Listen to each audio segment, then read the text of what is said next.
কেন আমরা high ticket client close করতে পারি না? এটা অনেকেরই কোয়েশ্চেন। দেখেন, হাই টিকেট ক্লায়েন্ট ক্লোজ করতে হলে আপনার জাস্ট স্কিল থাকলেই হবে না।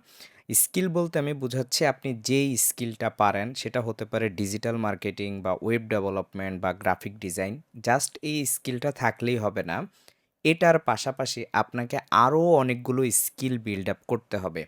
যেমন কিভাবে ভালো কমিউনিকেশন করা যায়, কিভাবে নেগোসিয়েশন করা যায়, কিভাবে একটা ভালো এনভায়রনমেন্ট তৈরি করা যায়, অনবোর্ডিং যখন হবে তখন কিভাবে তাকে ইমপ্রেস করা যায়, তার হিউম্যান সাইকোলজি কী বলে এটা বোঝার মতো ক্ষমতা, প্রাইসিং স্ট্র্যাটেজি ইত্যাদি অনেক জিনিস আপনি যখন জানবেন, বুঝবেন, তখন আপনি হাই টিকেট ক্লায়েন্ট ক্লোজ করতে পারবেন।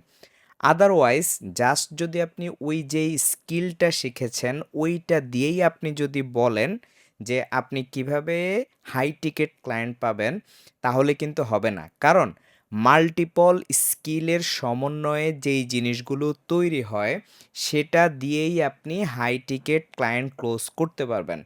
আদারওয়াইজ আপনি অন্যান্যভাবে কাজ করতে পারবেন, বাট বিগ বাজেটের ক্লায়েন্টগুলোকে ক্লোজ করতে হলে অনেক কিছুর প্রয়োজন হয়। সেই জিনিসগুলো যদি আপনি ক্রিয়েট করতে পারেন, তাহলেই আপনি হাই টিকেট ক্লায়েন্ট ক্লোজ করতে পারবেন। আদারওয়াইজ আপনি পারবেন না। সো ডে বাই ডে নিজেকে ইমপ্রুভ করুন। তাহলে আপনিও দেখবেন একটা সময় হাই টিকেট ক্লায়েন্ট ক্লোজ করা আপনার জন্য ইজি হয়ে যাবে।